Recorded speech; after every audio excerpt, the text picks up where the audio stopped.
on his way. Devil is on his way.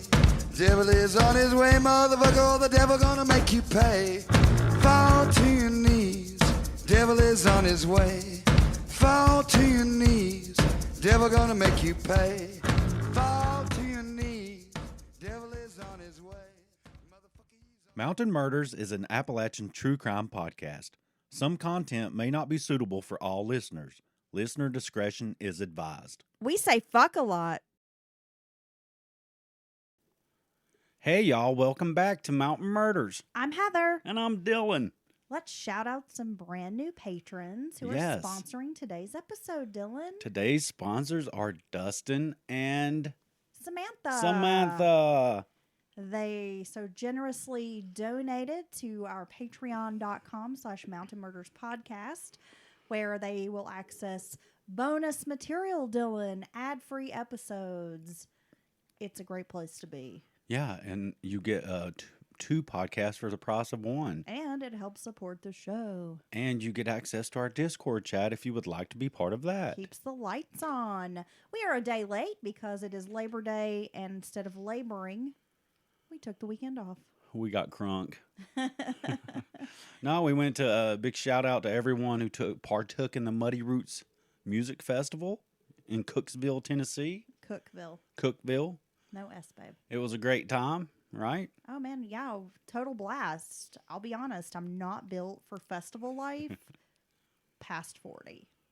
Okay. Okay? So you like the music, you like the people watching, it's a good time, you just don't want to camp. I'm too old for the camping part, porta potties, I'm not down with questionable showering, a lot of stinky, sweaty bodies in a close proximity. Ooh. You know, then you stand for prolonged periods watching your favorite bands, and then your sciatica kicks in, but you can't really go get comfortable because you're sitting in a terrible camp chair, and then you're sleeping on an air mattress. So none of that is appealing, but the music was awesome. I'm too OLD.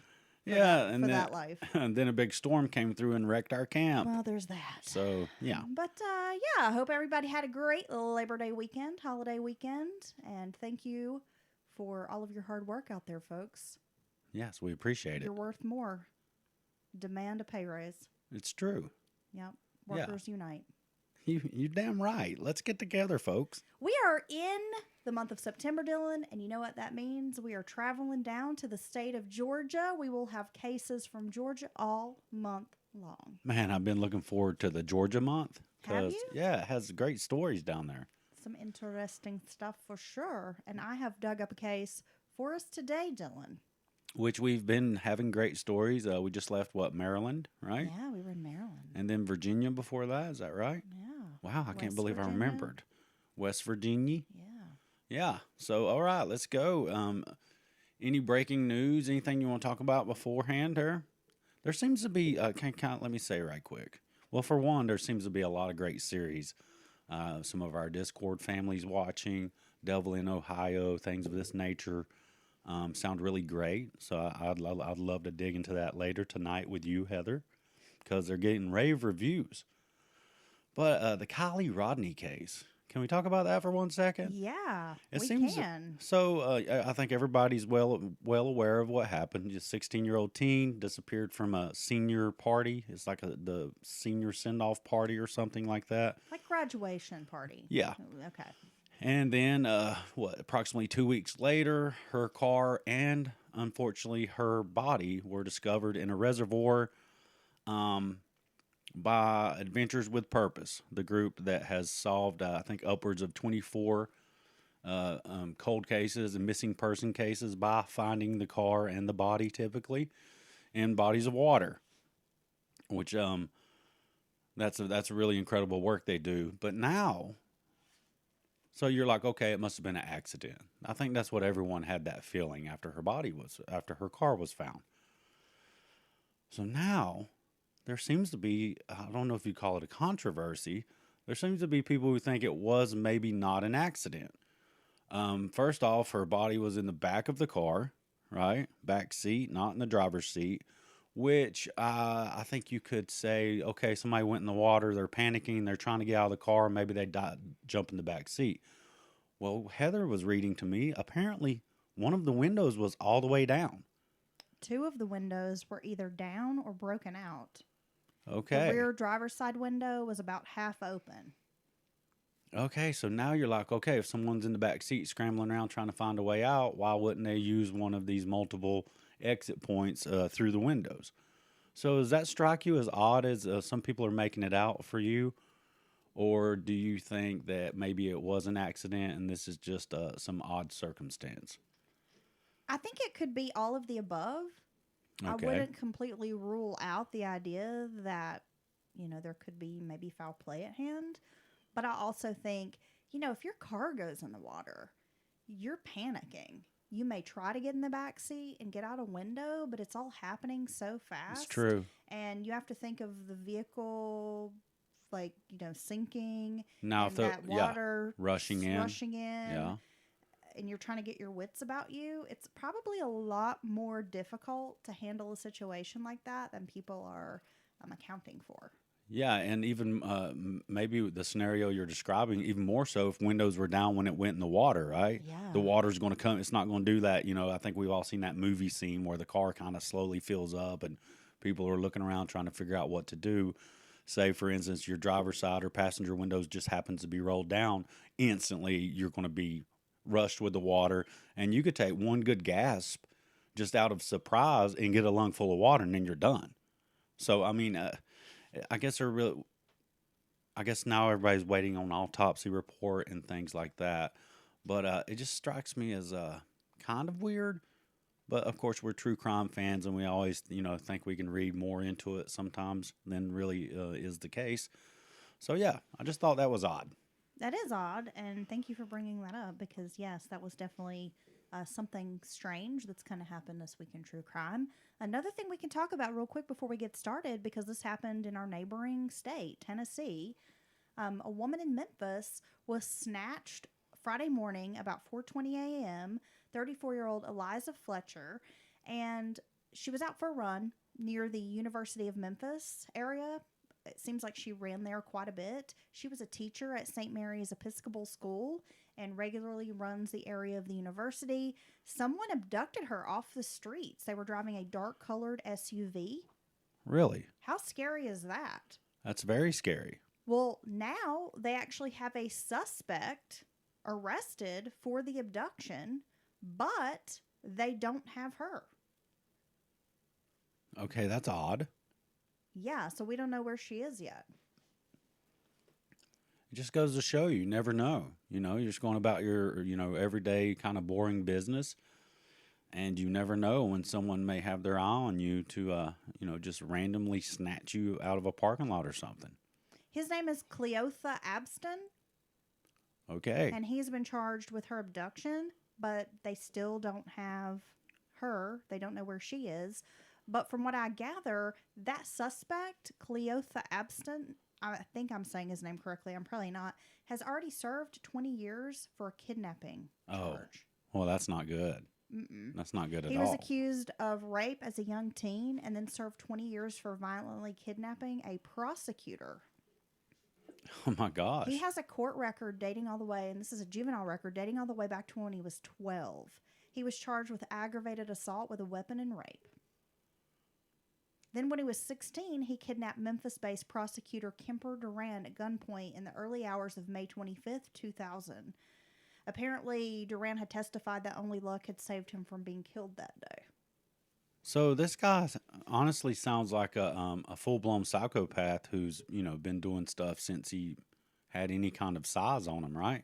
He sounds like a fucking crazy person. Yeah, super dangerous menace to society. Needs to not be on the streets. And this poor woman, she's just missing at this point. So hopefully they will be able to locate her. I got one more shout out before I forget. What's that? Sideshow Matt and Company. It was so nice meeting you at the Muddy Roots Festival. So as soon as we came out, I told Heather, I said, we are celebrities. We flew here in our private jet. Or, You're so goofy. we're trying to keep it low key, not to cause a scene. Oh, yeah. We don't want to outshine the bands because there were some bands there, right? And as soon as we came out, it was funny because I was obviously kidding. And this very nice gentleman came up to Heather and was like, "Are you Mountain Murders?" And she was like, "Oh, yeah, of course." And it was Matt.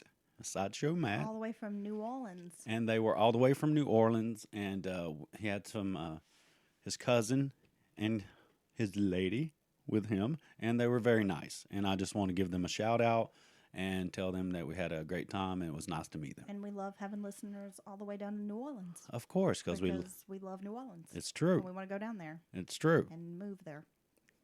Maybe. And eat all the food. We're going to eat it. I will speak for myself. Thank you. Are you ready to get into today's case, Dylan? Yeah, I believe we handled all the business. It is quite mysterious. Ooh. I can't wait to hear your reaction and thoughts on this case, because it is one of those cases. When I first learned about this case, it was very troubling to me. And I think you'll see why. Are you ready? I am ready. Hannah Osborne Truelove was born on May 18th of 1996 to parents Ramona, known as Mona Harris, and Jeff Truelove, and they would later divorce. Hannah lived with her mother Mona, and Mona had grown up in Georgia, attending the University of North Georgia, earning a degree in psychology before Hannah's birth. Mona devoted her life to helping young people, working as a psychometrist. They like administer like tests and things. Okay. Right? Social worker and later a preschool teacher. Hannah was Mona's only child, but she did have siblings. I'm assuming her dad had other children, Clint and Jessica. Hannah has been described as a sweet and kind young person who had a tight-knit group of friends. Her father, Jeff, would tell the media outlet, quote, "Hannah was Daddy's little girl." Those who knew Hannah said she had a huge heart, displayed compassion for others, and always put other people first. At school, she was known as a calm, quiet, respectful student. She seemed to love life, enjoyed music, gymnastics, and dreamed of becoming a veterinarian one day. Of course, desiring to be a veterinarian was not a surprise to Hannah's family and friends because she loved animals. That reminds me of your daughter, Dylan. Like if your daughter said, "I'm going to become a veterinarian," that wouldn't surprise me at all. It wouldn't. Yeah, because she loves animals and she doesn't mind taking care of animals. No. Yeah. She would probably have 100 animals. She could have a small zoo. Right? She loves them. Of course, Hannah's life wasn't perfect. She had a few issues at Gainesville High School, including truancy. Dylan, did you ever have a problem with truancy? Were you a kid who laid out of school? No, I was pretty good. I did what I was supposed to do. You did? Made good You grades. strike me as a kid who would just like play hooky all the time. Really? A little bit. I didn't start doing that till I was an adult. Oh, okay. Yeah. Gotcha. But some speculate that perhaps there was a reason for her absences. Hannah rode the school bus, and she never felt comfortable being on the school bus. I think a lot of kids feel this way about the school bus, or what you call the cheese wagon. Yeah. Well, I don't know. When I was on the cheese wagon, because I rode it a lot, mostly. That was mostly the way I got to school all the years I was in school. And, some buses are run like a tight ship. The bus driver does not play. They don't let people get out of control. And everyone kind of minds their P's and Q's. Then you have other buses that just seem to be, Lord of the Flies? Lord of the Flies. I had a bus that was Lord of the Flies The bus drivers just when I was in middle school. ignoring everything going on behind them, just trying to drive. And, it's just people doing whatever they want. And then you get in the very back of the bus, obviously, and it's just ridiculous stuff happening back there. So I think you could have both kinds of experiences, just depending on your bus driver, honestly. Kids are in the back seat playing spades, Yeah.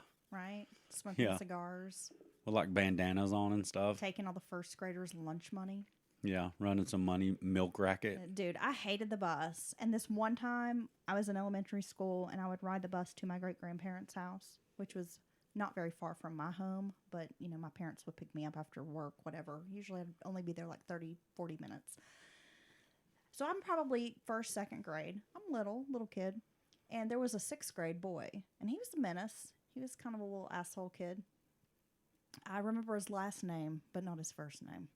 What was his last name? McFalls. Ah. Right? Yes. And he called me a tampon one day. Just randomly called you a He tampon? was just always torturing kids. Called me a tampon. I had no idea what this meant. Cried my heart out. Was like so upset. Told my mom, I was like, I can't tell. Well, I was like, this boy was so mean to me, and he called me a name, and I know it was something terrible, but I can't say it because I know it's a bad word. And my mom was like, what? And I wouldn't tell her, and then I finally did. And she was just like, oh, honey, well, it's not that bad. But I was like, he called me a tampon. Yeah. Oh, you poor thing. I know. Next, he'll be calling you little maxi pad. What the fuck, man? Kids are mean on buses. So, did you, is that all that happened, or did you go to his ass? Well, no, I was like a little kid. Ah. He was a 6th grade boy, so he was a lot bigger than me. Yeah. So whether it was some kind of anxiety or underlying issues, Hannah also hated riding the school bus. She just absolutely didn't like it. And there have been some folks who suggested perhaps there was someone who rode the bus that maybe Hannah was afraid of. And let's be real, there is a lot of bullying that happens on school buses. The driver is preoccupied and can't keep eyes on 30 to 40 students. Activity is often shielded by the seats. It's a prime time for bad things to happen to kids. Well, if I do remember correctly, when I was younger, the grades in schools were separate on buses, but at some point they just basically combined them all together as the system kept shrinking, school budgets kept shrinking over the years. And I know that once the children get on like the middle school bus or whatever, or start going to middle school, it's like they lose their innocence. You know what I mean? You always got some kid on there talking crazy. Now we have the phones and the access to whatever, through those, which is even worse. Your kid was probably totally innocent until they started riding the middle school bus. Yeah, it's true. Yeah. And though Hannah only lived about 2.5 miles from the high school, I mean, I can't imagine her bus ride was that long to get from the apartment to the high school, 2.5 miles. Well, see, But for whatever reason, she just really did not like being on this bus, even if it was a short period of time. Well, that leads you to believe that there is someone on there that bothers her for everyone to know she doesn't like the bus when she's only on there for a brief period of time, right? About 3 months before our case unfolds, Hannah had joined Twitter. Now, her account is still available today.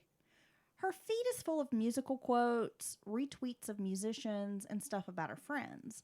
But some of her tweets seem to offer insight that Hannah was troubled by something, whether it was typical teen angst or more. And we'll get to that. We'll get to more of the social media activity in a minute. Hannah lived with her mother at the Lake Lanier Club Apartments, which is located on Dawsonville Highway in Gainesville. The luxury apartment building is gated with 2 pools and views of the nearby Lake Lanier and mountains. We've talked about Lake Lanier on a few of our Patreon episodes. There's a lot of ghost stories, urban legends associated with Lake Lanier. Yeah, isn't it called like the Lake of Death or something by some in the area? Maybe it's something like that. Yeah, there's been a lot of drownings there over the years, which happens at every lake, honestly, especially if there's recreational areas there on the lake. But yeah, it has almost like a urban legend feel to the stories of Lake Lanier. Yeah. Well, at the time, back in 2012, Hannah didn't have a cell phone. It had been taken by her mother, Mona, over some issue at school. Hannah's father told CNN he had planned on getting his daughter a phone because the only phone that they had belonged to Mona. And if she was working, then Hannah was at the apartment without means to call for help if she needed it. So I can understand a dad being very concerned about that. Well, yeah, everyone needs some way to communicate in case of an emergency. Right. Landline, an additional cell phone. Hannah had been upset with her mother about taking the phone. That had been an issue between the two of them. The summer before school started seemed normal for Hannah. Her father, Jeff, stated he didn't know of any trouble. Hannah had been a good girl all summer. that's, his description. She'd been a good girl all summer, hadn't given him any trouble, didn't seem like she was into anything she shouldn't be into. And before school started, he had actually taken Hannah to Commerce, Georgia, to do some school clothes shopping. She had not mentioned anything out of the ordinary to him, but he also recognizes that perhaps if there was something going on, Hannah maybe would have relied on friends instead of telling him. If she had had like a secret or maybe something that was really bothering her, she may not have felt comfortable telling her dad. Well, and that's true. I mean, that can happen, especially depending on what the thing is, if it's more of a personal nature or something like that. Without a phone, like most of her friends had, Hannah had been communicating with them using a Nintendo DS. The handheld device has a thing called PictoChat, which was a way to send messages and photos, and had like these chat rooms almost where you could, I'm assuming it almost was kind of like a group chat where you could have multiple people in like a chat sort of room feature. Do you know what I'm talking about? Well, I mean, I know what a chat room is, but I'm not familiar with this particular I didn't know if you Nintendo. knew about the Nintendo. See, that's like probably our kids would know about all that. I'm sure. I'm too old. Well, see, again, as we progress with technology, you might get your kids this damn Nintendo just to play games on and have no idea that it has this capability of entering this kind of public chat area, The DS had to be connected to internet, so it wasn't like Hannah could just walk around using it to send texts. She had to be someplace where she had a connection. Right, school, Wi-Fi, restaurant. exactly, home. On Thursday, August 23rd of 2012, Hannah arrived home from school at the usual time. Since Mona worked full-time, Hannah was accustomed to arriving home to an empty apartment. Around 4 p.m., a few neighbors saw Hannah walking toward picnic tables that were located in the courtyard of the apartment complex. And for the next couple hours, Hannah was seen socializing there with friends. And I'm assuming these are probably friends who live in the apartment building as well. Mona arrived home to a quiet apartment. She could see that Hannah had made it home from school safely because there was mail tossed on the sofa, which seems like maybe something Hannah did. She came home, threw her backpack down, threw the mail on the couch. Because these kids, they're not going to put the mail where it goes. At least my kids aren't. Maybe that's where the mom wants the mail. But there was no sign of Hannah. This initially didn't cause Mona to worry because Hannah often did hang out with friends after school in the hours before Mona got home. So Mona decided to take a quick nap, feeling that Hannah would wake her up when she got back. A few hours later, having slept longer than anticipated, Mona woke up. Quickly realizing Hannah had not made it back, she panicked. It was dark, and Hannah never stayed out past sunset. Mona phoned Jeff, who lived in Jackson County, Georgia. Now, Jeff regularly picked up his daughter for dinner dates, but he assured his ex-wife that he had not taken her anywhere on this particular afternoon or evening, and it just wasn't like Hannah to not show back up. By 9:30, Mona had reached out to multiple friends, but none had seen nor heard from Hannah. That's when she contacted the Gainesville Police Department to report her daughter missing. Well, when you wake up and you realize it's dark, that's instantly going to give you some unsettling feelings, right? Because, I mean, it's Definitely. just something about the fact that it's dark and your child's not back yet. You know what I mean? Well, and most kids are going to come home for dinner, Well, yeah, most a of snack. even if you're still outside, hanging with friends and stuff, as it gets dusky dark, everyone realizes it's time to go inside, and that's what most people do. Exactly. When officers arrived and took the report, they began a search around the apartment building, including near a dock by the lake, and they even woke up some of her friends that lived at the building. However, heavy rain set in. A severe thunderstorm complicated the search, and it was eventually halted. Growing more concerned, Mona expressed that there was no way Hannah would stay out in a rainstorm. She knew something just wasn't right. Like, not only does her daughter never stay out past dark, but she's not going to stay out and with this massive rain thunderstorm. Yeah, I mean, honestly, Happening. who is gonna, adult or not, Right. child or adult, you're gonna seek shelter when it starts pouring rain, typically, Unless you're drunk at a festival unless you're drunk at a festival. and your favorite punk band's playing. Oh my gosh! Okay. Wow. So the next morning, Friday, Hannah still hadn't shown up. Investigators went to Gainesville High School where they interviewed Hannah's classmates. None had seen or heard from the girl. Though Hannah had been known to skip school from time to time, she was not a girl who had a history of running away, and Hannah's friends agreed that she had never even discussed running away. Like it was something she'd never even mentioned. And they were pretty confident if she had made a plan to leave, she would have said something. Right. Right? Now, at this point, everyone is starting to really worry about Hannah. Had she been abducted? Was she injured? I'm sure a million thoughts were racing through her parents' heads, and probably none of them good, right? Sick with worry, the search continued for the teenager. By Friday evening, a man who had been walking through the woods behind the apartment building, because it does seem like there was some kind of walking trail, like a greenway behind the building, that you could access the lake and just have a nice sort of walk through the woods. You know, a lot of these nice luxury apartment buildings will offer the greenway space, the walking trails. Oh, yeah. Right? Yeah, and this does sound like a pretty nice apartment complex. So this guy's out walking on this trail, and he spotted something that looked like a mannequin in a ravine. As he got closer, the man realized it was a body. Horrified, he reported his discovery to law enforcement. Sadly, Hannah Truelove was found less than 100 yards from the apartment where she lived. What? That's crazy. The man was visiting his daughter, who lived at the apartments, and he often enjoyed taking these walks in the woods. And a few days earlier, he had reported a missing manhole cover near this walking trail, and he had contacted the apartment manager to have it replaced because he was really worried that a kid might fall in, someone could get hurt. So when he arrived on Friday, August the 23rd to visit with his daughter, he went on this trail to check and make sure that the cover had been replaced because, again, he was very worried about safety. So his name must be Dylan Packer because you are someone else I know who's very concerned with safety.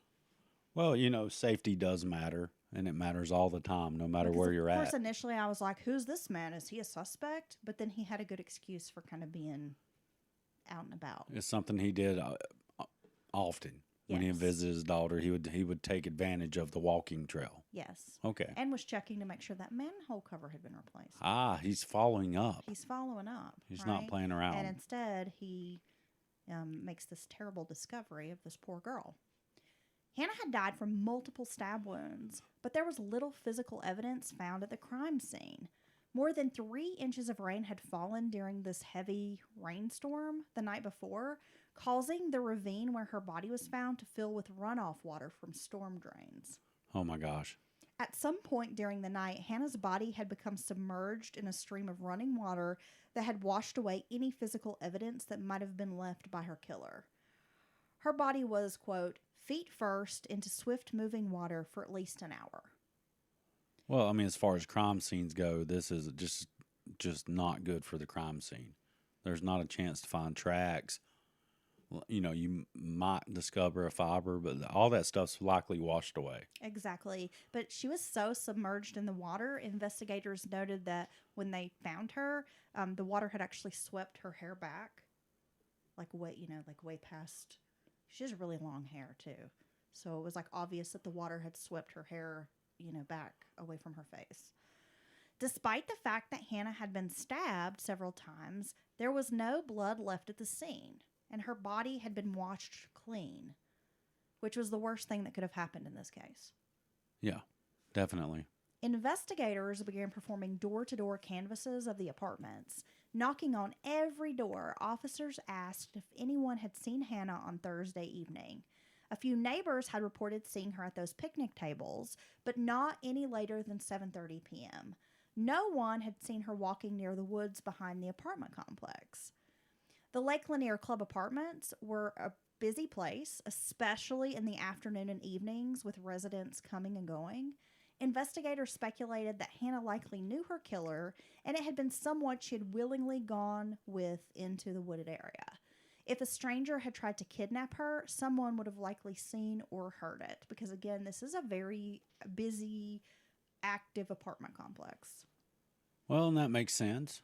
You know, even a small disturbance probably would be noticed by someone, other people out and about enjoying the amenities of the complex, and just maybe you sound like it was a decent day until the big storm came through. As investigators looked through Hannah's social media accounts, they made an alarming discovery. In the days leading up to her murder, she had posted several disturbing messages on Twitter. Now we're going to get back to this Twitter account, Dylan. The first was posted at 2:03 p.m. on August 12th, and it said, quote, "I got me an ugly ass stalker." All right. Well, that's weird. On August 18th at 7:23 p.m., she tweeted, "So scared right now."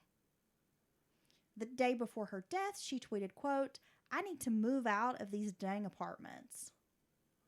Wow. So she's saying basically someone's following me around. I keep seeing the same person every time I turn around, but it's happening at her apartment complex inside the gate, that's scary, right? Yet these tweets were dispersed among others, which featured like song lyrics or just random thoughts that any teenager might have. Like, good hair day. So the tweets were cryptic, and they did offer some insight that maybe Hannah was troubled by someone, but who? The messages didn't point investigators to any solid leads. And Hannah's friends told investigators that they had seen the tweets but hadn't bothered asking about them. They thought Hannah was perhaps being dramatic or just joking around, just posting some kind of random thought. After her murder, several of Hannah's friends expressed that they felt guilt for not asking her about the tweets. If she had something going on, her friends didn't know about it. So if she really did feel like she had a stalker or someone was at the apartments, and she was afraid of them, Hannah wasn't telling her friends about it. Right. She's just doing they're kind of vague tweets here and there in the few days leading up to her disappearance. Is that right? Well, yes. I mean, yeah, for a few weeks before she disappeared. Okay. But, it just seems odd. I mean, most teenagers, they tell their friends everything. Or they got at least have that one friend they tell everything, right? Exactly. That's why the investigators, they were kind of like, do we take these tweets seriously? Or was this just something she was saying? She hasn't told any of her friends that they can figure out, and she hasn't discussed it with her mom or dad. No. Or with anyone that they can find. No. Okay. See, that would give me kind of second thoughts about whether or not this is serious business, because you would imagine if you keep seeing this person that is giving you creepy vibes, especially inside your gated community or your gated apartment complex, it's going to bother you. It's going to weird you out and you're going to tell someone. Likely you would tell someone. Yeah, my first thought would be to say, even just in casual conversation with my friend, I'd be like, man, girl, you won't believe what's been going on. This right. Weirdo every time I go to the mailbox is looking at me, whatevs.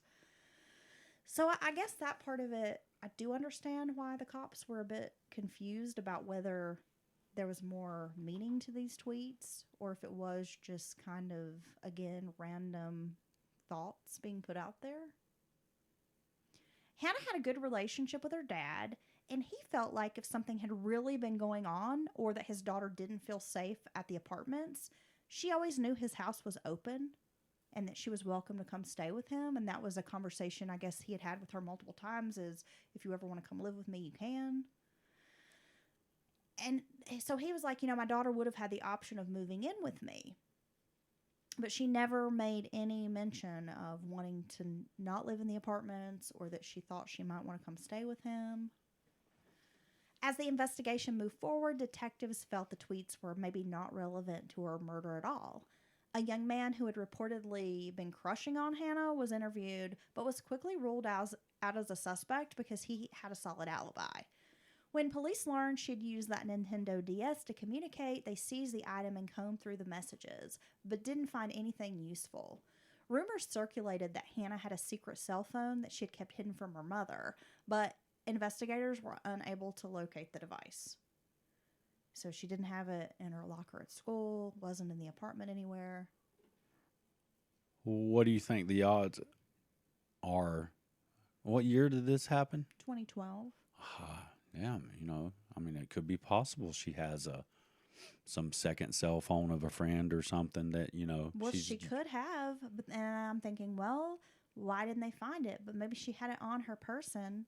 The killer could have taken it from her. Well, yeah, especially if it's something she has a secret phone that she can use when she's not on Wi-Fi. So she's going to keep that with her, right? That could make sense. Yet more information surfaced regarding Hannah's relationship with her mother, Mona, once the investigation, really kicked into high gear. According to records, Mona didn't always know where Hannah was, and she'd had those truancy issues at school. The Division of Family and Children's Services had an open case at the time of her murder involving Hannah and her family. DCFS had not only investigated the excessive absences, but Hannah's claims of altercations with her mother, Mona, because of Mona's drinking problem. The agency had noted this was a risk in the home because of Mona's repeated incidents of drunk driving. So it came out that Mona had a drinking problem and was causing a lot of issues with her daughter, the drinking. Well, it makes me think if Hannah tweeted out so scared right now, it could have been that she was having her mom was drunk and raising hell. Thing going on with her mom. Well, and it could also explain why even she lives with her mom, so you would expect they're fairly close. It could explain why she did not reach out to her about having any other issues in her life, because they were having a strained relationship already. 2 days before Hannah's disappearance, a case manager had attempted to make contact with the teenager. When the caseworker arrived at the apartment, Mona couldn't locate her daughter on this day. However, an investigator with DCFS did meet with Hannah at school on the day she disappeared. According to a DCFS report, the caseworker had met Hannah at school on August 23rd, and in the notes that they had taken down said that the girl appeared fine and didn't seem to have any issues. Seemed like everything was going okay. The pair talked about Hannah bringing up her math grade so she could move on to the 11th grade math class during their conversation at the school.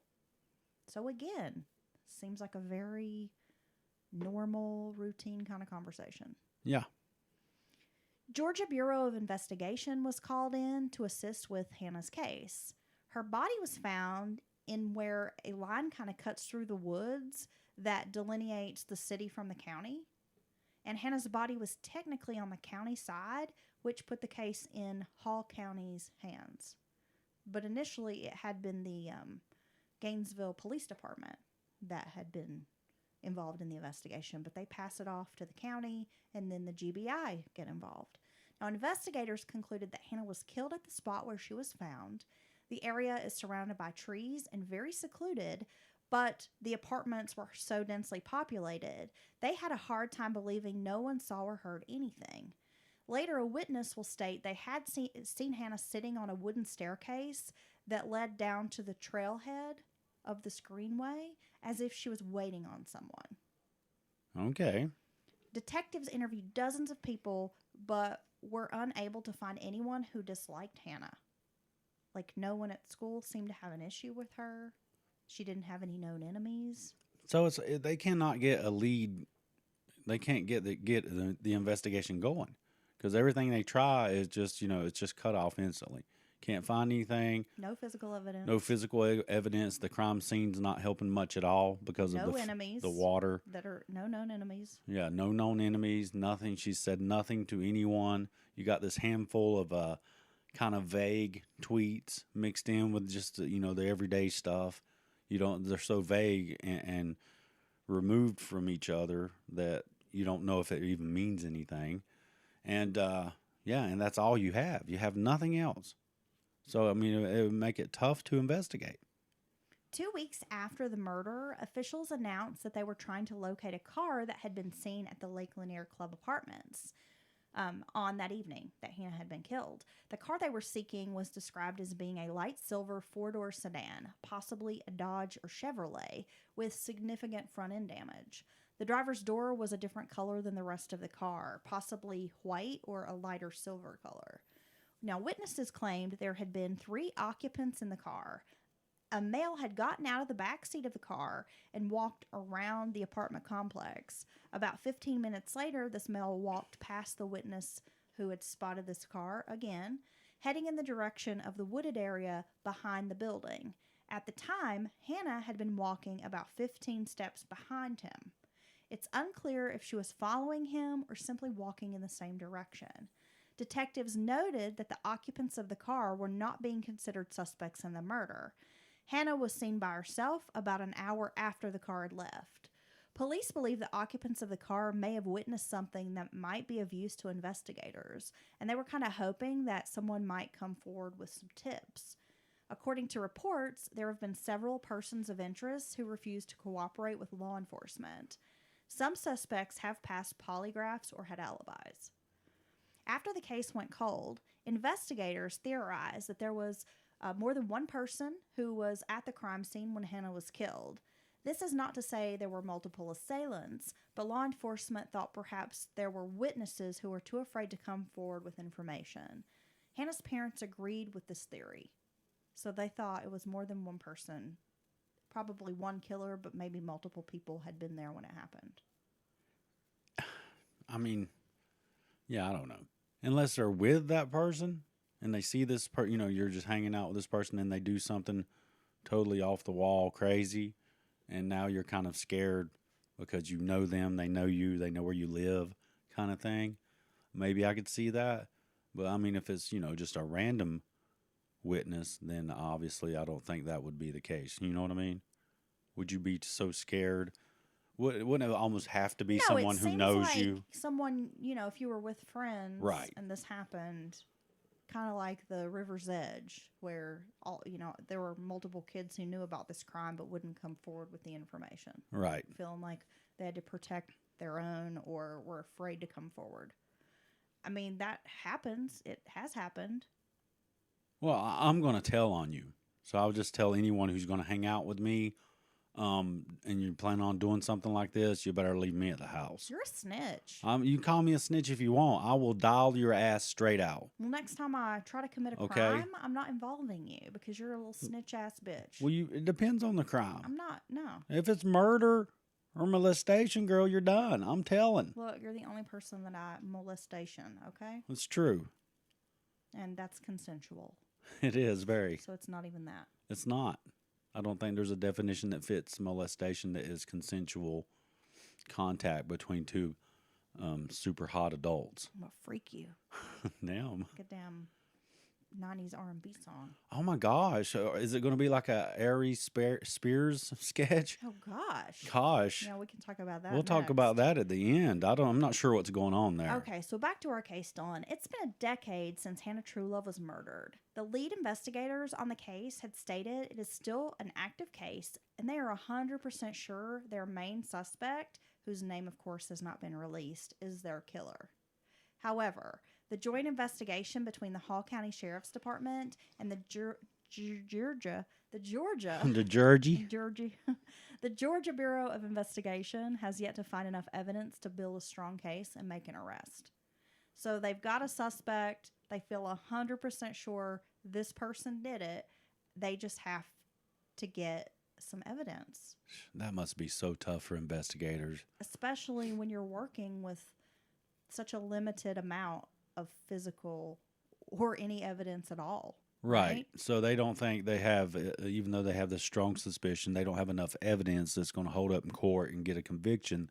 Therefore, they don't want to charge because you only get one shot at charging someone with something. If I'm right, and so yeah, that really sucks for investigators because they think they got their person, but they can't prove it, and that's a problem in our justice system. It's really frustrating in this case because it definitely seems like they were working with such a minimal amount of information to try to solve this from the beginning, and now we are 10 years in with this being a cold case. And that sucks so bad because once you hit years and decade mark and past, the likelihood that someone who does know something that's going to break the case wide open just goes down, down, down as all that time passes.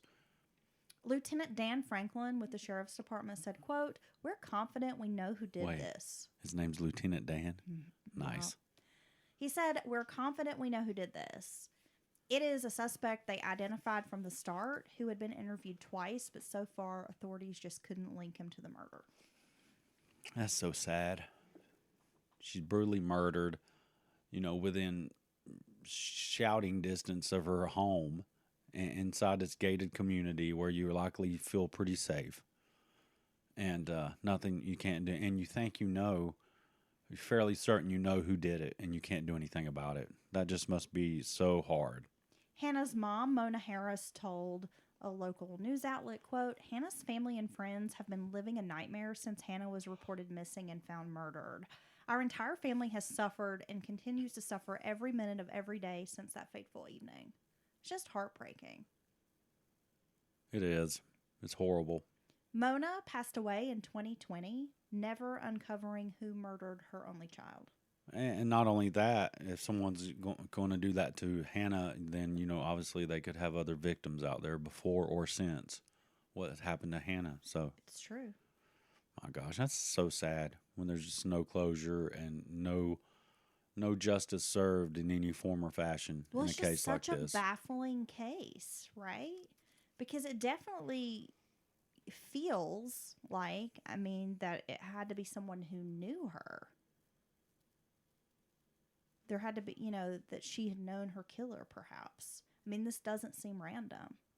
Well, no, but to get her away from the main common areas and down this, unless she just likes to walk the trail herself and happened to walk down that way, and then there was this person, that's possible as well, I guess. But yeah, it seems likely that she may have known, or at least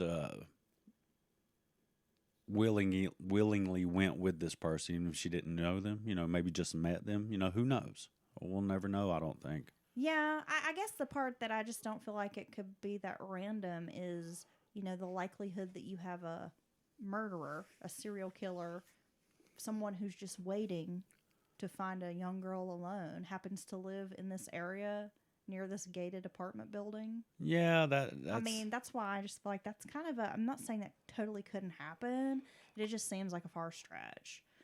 It seems much more likely that it was someone that she knew or had met, had some kind of contact with. Could be. And maybe there really was an issue. Maybe she had beef with someone. Maybe she really did have some guy who was being a creepy stalker, and she just didn't tell anybody. It was maybe something she kept secret. I guess anything's possible. She was an attractive young lady, and unfortunately, maybe someone may have targeted her, because that's their type of person that they want to harm. So it's just, we'll never know. Unfortunately, I don't think. Yeah, hopefully there because, will come a day when this case is solved. It doesn't even sound like they have DNA or anything in this case. Now, maybe they have some evidence they've kept close to their vest, Possibly. for for reasons that they do in investigations, to prove that someone knows this or that about the case. But so hopefully, that would be your best bet in this day and age, is if there was DNA evidence of getting a hit later on, either through familial DNA or just the perpetrator's DNA ending up in the system. Because many states are getting more and more strict on how easily they add your DNA to the system. The crimes are getting less and less serious, to where they're like, well, you've been arrested for whatever, and we're just going to put you in the system. So I don't know. Maybe, hopefully, they have something like that, and we just don't know it. The stabbing is so violent. Every time there's a stabbing like that, it makes me feel like there's got to be some, it's very personal, and there's got to be some sort of anger behind it. Yes. That's a rage, and to be stabbed multiple times. Yeah, I agree. It's very up close and personal, and it typically seems like an individual full of rage, either towards women in general or towards that particular person. Yeah, I don't know. We don't hear a whole lot about random acts of stabbing. No, that's true. In the murder world, right? It's a pretty personal, it's almost like strangulation, it's a pretty personal. It's not quick and clean. No. Oh my God. That's a brutal way to pass being stabbed to death. I feel so bad for her and her family. It's a really sad case, but I thought we should talk about it here on Mountain Murders. Hopefully one day we'll have more answers about what happened to Hannah Truelove. Maybe. And if anyone out there hears this little baby podcast about Hannah and it rings a bell of any type, just, contact the Gainesville Police Department. And I'm sure they can. The Hall County Sheriff's Department. The Hall County Sheriff's Department. I'm sure they can direct you to someone who's probably still at least partially working on this case to this day, I'm sure. Yeah, I mean, as you heard from Lieutenant Dan, it's still an active case. Lieutenant Dan? No, so... Okay. Can we talk about this controversy that you have recently discovered and you want to discuss? Yeah. Amongst yourselves? I'm sure that everyone out there has heard this, or if you haven't, you're about to. This skit online Funny or Die. On Funny or Die with Aries Spears in it, who's a comedian. He was on Mad TV. You may remember him. Pretty funny guy. And who was it? Tiffany Haddish. Tiffany Haddish. And I don't even know how to describe this skit, and I honestly don't know who thought this was funny. Do you feel as strongly about it? Because you seem to be like, well, maybe they're making fun of a certain type of person or something. But I just see there's so much to lose with this skit as far as interpretation that I just don't think the payoff is worth the taking a chance and doing a skit like this. Okay, so if you don't know... First of all, okay, you need to break down what the skit is. I need to know what time period the skit was released, because there's definitely stuff that, people thought was funny or clever like 20, 30 years ago, even 10, 15 years ago, that today people are like, we do not find humor in this at all. But go ahead, explain the skit. It's basically this woman has a child, and... a 7-year-old child, and keeps asking her Uncle Pete to watch the child. And from what it's hard, look, this is weird because I cannot even find an unedited version of this skit. And the child's in underwear and keep asking this Uncle Pete to watch the kid. And it's obvious that Uncle Pete's creep. Okay? He keeps looking at the kid all weird. So the joke is kind of, I guess it's supposed to be pointing out parents who are willing to just leave their kid with anybody. Yeah. I mean, I get that, but like I said, the payoff is... Well, I'm not saying that that's funny, Dylan. I'm just saying that's, I guess, the underlying... theme. What's supposed to be kind of funny about the skit is how people are so willing to just leave their kids with any, as my mom would say, Tom, Dick, or Harry. Yeah. Right? Yeah, and so they keep on, and he's like, it keeps going downhill. Well, the name of the sketch itself is problematic. What's the name? Through a pedophile's eyes. Okay. Spears' character plays a pedophile, lusting after a child who is 7 years old at the time. Tiffany Haddish plays the boy's mother, and she's the one that leaves her child with this man.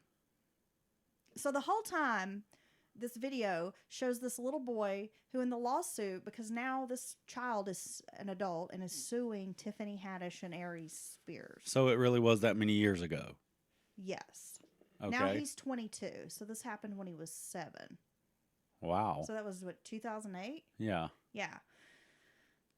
Okay, so the little boy is, clad in his underwear as Spears' character leers at him through 2 holes cut out of a newspaper that he pretends to read. During the sketch, the camera zooms in on the 7-year-old's buttocks and private area while he plays. Spears sprays baby oil onto the child's back and massages it into his shoulders in one scene.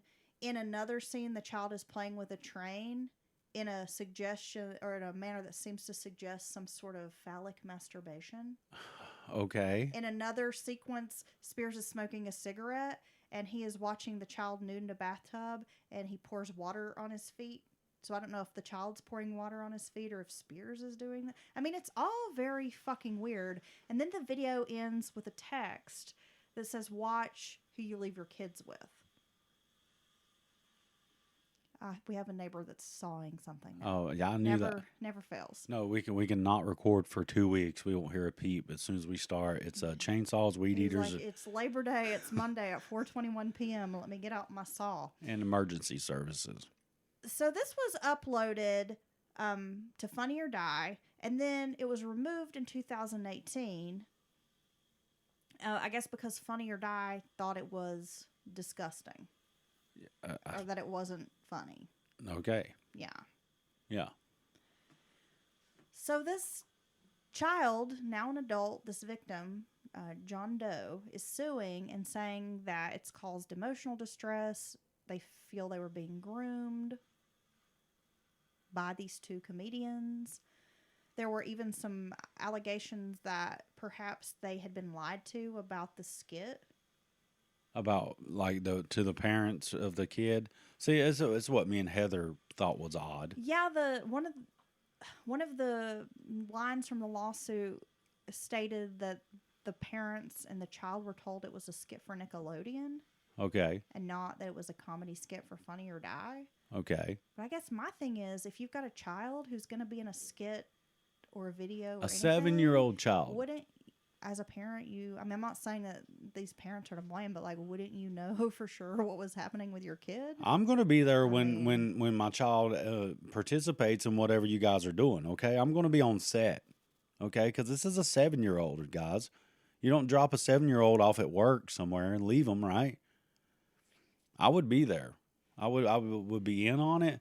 I would want to see the script for whatever it is. I mean, I guess sometimes, these kids land apart. Their parents. There were siblings 7 and 14 who appeared in this video. And like I said, this lawsuit is alleging that Tiffany Haddish and Ari Spears groomed and molested siblings in sexually explicit skits. Okay. Yeah, I just, I didn't even see all what you just described. It was censored. But honestly, and I don't care what the point of the video was, I just don't know who thought that this was going to be a good way to do this or a good way to go about making this point. Okay, so I get this. The video appeared in 2013. So I guess there was a 7-year-old and a 14-year-old. So I guess that would make the 14-year-old like 22 now, right? Okay. Yeah, okay. Okay. And the lawsuit contends that John Doe was coerced to appear in a sexually suggestive video in his underwear, and that it was possibly going to be a Nickelodeon thing or a feature film. Okay. So yeah, I'm seeing conflicting reports about what exactly. Yeah. This goes to a bigger thing. This is obviously an old video that's popped back up, which does happen nowadays. I think it's a ridiculous concept in the first place. Yeah. I don't think there's anything funny about it. There's way better ways of going about this point without basically making child porn that would incite pedophiles. That's Funny or Die found this video absolutely disgusting, and their spokesperson have said they would never produce such content, and that they were not involved in the conceptualization, development, or production, that it was uploaded to a site as a user-generated content. Okay. So it was uploaded by Ari Spears. Okay. And then they removed it in 2018. The website, Funny or Die, removed it when they became aware of the content. Oh, so I didn't realize that, but so you can just like get access if you're in the business, kind of get access to Funny or Die and upload your content. Probably. I'm guessing it's like maybe TikTok or something, okay, where you can have comedian created content. But it also makes me question, you've seen the Funny or Die skit with Will Ferrell about the pedophile Mart or whatever, right? Yeah.